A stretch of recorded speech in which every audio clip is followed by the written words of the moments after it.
One of the most frequently asked questions I get is, what are your scanner settings? What are you filtering on? How do you find these low price OTCs to trade? Well, in this video, I'm going to go into just that. I'm John Papa, I'm an OTC trader, and this is Sublime Trades. Now, before I get into my actual settings, let me tell you a few things about how I scan. I like to keep things really simple. I don't have scans that are going to find me a 52-week breakout. I don't have scans that are going to find me a pullback or a dip buy. I just want to look at stocks that are green on the day. In general, if I'm going long, I'm going to be buying a stock that's green. So I'm just looking for the top percent gainers on the day. And really, that's it. Besides that, I have a few settings that are going to help filter out the less liquid stocks so I can make sure that I'm not going to buy something that I'm just going to get stuck in and that I won't be able to get out of. And something to take into consideration is that, at least for my style of trades, playing breakouts, I'm generally not going to take a trade on a stock that pops up on my scanner that I've never seen before or that I haven't looked at recently. I like to watch charts develop over days, weeks, or even months before I try to find my entry and take a trade on them.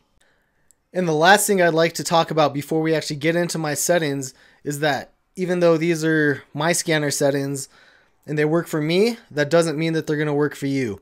Even if we play the same setups and you're playing multi-day breakouts just like me, you may have different risk tolerances, different liquidity requirements, different holding periods, and those could affect the stocks that you may want to trade.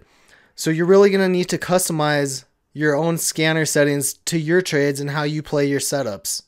This is just what works for me. So I use Equityfeed for scanning, and this is their filter builder. This is how you can create your own custom scans. And so let's get into some of these settings. And at least for Equityfeed, they have their scanner settings separated into kind of two separate classes. There's the more broader ones that are going to be based on exchanges, types of stocks, sectors, etc. And then there's the more specific things such as the price and volume. So for the markets, for my OTC plays, I just have OTC selected. I don't want to see any listed stocks in my OTC scans. If I'm looking at listed stocks, I'm going to have a separate scanner that's going to show me just listed stocks. That way, I won't be confused at all. I'll know immediately if there's a ticker on this scanner, it's an OTC. The next thing is stock types. Equityfeed gives you the ability to filter by any type of stock, and I keep that pretty tight. I want to see regular securities, and I want to see a few of the 5-letter tickers, specifically D, which is a stock split, E, which is delinquent, F, which is a foreign stock, and Q, which is bankrupt. And that's it. I don't want to see warrants. I don't want to see convertible bonds. I don't want to see preferred shares. I just want to see kind of just the regular stocks. So I'll keep those settings pretty consistent. Other than the markets, if I'm playing listed stocks, again, I'll have listed stocks selected and I won't have OTCs included in those scans. But for the stock types, that's pretty much the only stock types I'm going to be looking for. Now, I do have quite a few different scans that I run at different times of the day. But so going into the trading day for OTCs, this is going to be what I'm looking at. I have a last price of greater than or equal to 0.008, 0.8 of a cent. And now normally I keep this at greater than or equal to a penny, but recently the very low price stocks under 5 cents have been making really big moves. And so I lowered this just a little bit so that I can have a jump on these stocks before they come up over a penny. I want to be able to see these, get them on my radar, start looking into their filings, looking at the stock chart and their price action to see how these stocks move. So that's why I lowered this down to 0.008. I generally don't play a sub penny stock though. I'm usually only going to be playing a stock after it's gone over 1 cent. The next thing I filter on is percent change. In the morning, I'm looking at a 5% or greater percent change. And that's pretty much where I'll leave it at for the whole day. You can raise that to like 10% or 15% if you want to have fewer stocks on your list. I'm pretty good at going through longer lists in periods of downtime throughout the day, and so I'm okay with 5%. And then I have day trades. I want to see at least 50 trades on a day, and this is related to liquidity. I don't want it's possible to have massive volume and a lot of shares traded, but it happened in one trade, and I don't want to see any stocks like that. So I'm looking for at least 50 trades to start the day out. And then the last setting is dollar volume, and I'm looking for $100,000 of dollar volume. And that's it. Like I say, it's real simple. I'm looking at trades, dollar volume, percent change, and then a price range. And after that, it's all about the chart. Now these settings are just how I start the day. As the day progresses, I'm going to increase some of these numbers. Equityfeed lets you filter on some of these same values directly in the scan results. And so that's what I do. About 2 hours into the day, I'm going to increase these numbers. I'm going to up the day's trades to 100 or 150 trades. And I'm going to increase the dollar volume to $150,000 to $200,000 traded. And that's just to help reduce that list again, as I keep it more wide open in the morning so that I can catch stocks a little bit earlier in their moves. That covers my OTC scans during the day.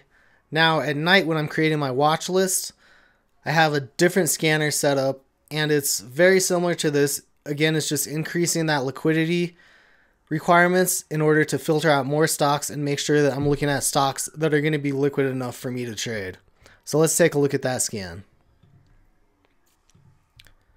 So in this one, I have my last value set to 0.007. Again, this is something that I recently lowered just to catch some of these as they're making their way into a penny stock. Generally, that last number is greater than or equal to 1 cent. Now for percent change, I actually lower that to greater than or equal to 0. So at night, I just kind of want to see all the OTCs that were green on the day that fit my other requirements. I'm not necessarily looking for stocks that are up a certain percent on the day, because the setups that I play of multi-day breakouts, depending on how the chart is setting up, it's possible that the range is decreasing as it gets closer to a breakout, and we're going to get tightening price action. And because of that, I just look for any green stocks. For days trades, I have that set to 200. Again, this is just a liquidity thing. I want to see at least 200 individual trades made on a day. And then for dollar volume, I have it greater than or equal to 400,000. I'm really looking for closer to $500,000 of dollar volume on the day, but I have it set at 400,000 just to allow those few tickers that are real close but not quite there, like $450,000 or $475,000 traded on the day. And that's it. That's my scans. That's my daytime scans and my night scans for OTCs. And I just want to quickly walk you through some real scan results so you can see what columns I have and what I'm looking at. So let's just run one of these scans. So this is the scanner result for my morning scans. You can see it has time, it has news. This column is going to show an icon in it, and I can click on it and it'll show me whatever recent news or filings have come out for this stock. This is the stock symbol, the last price, and the bid and the ask. Then this is the percent change, and that's how I have my scans sorted. I want to see the biggest percent change at the top of the list.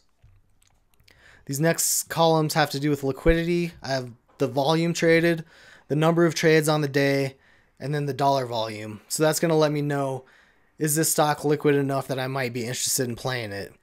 Then I have float, and that's going to give me a rough estimate, but you can't really trust the float numbers in your scanners most of the times.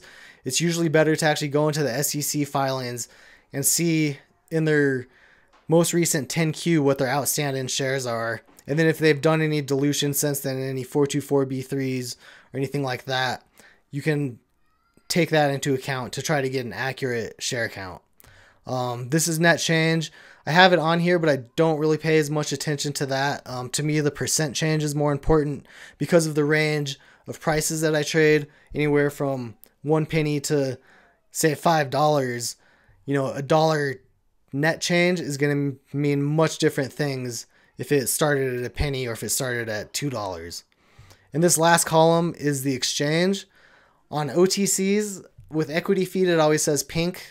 This column is really more important for listed stocks where it might be NASDAQ, New York Stock Exchange, or Amex, as those can trade differently. That's pretty much it. In a future video, I'll show you how I go through these scan results to create a watch list. But for now, I just wanted to get out my scanner settings because so many people are asking for it. If you like this video, please hit that like button. Subscribe to my channel if you want more content like this. And thanks for watching. I'll catch you later.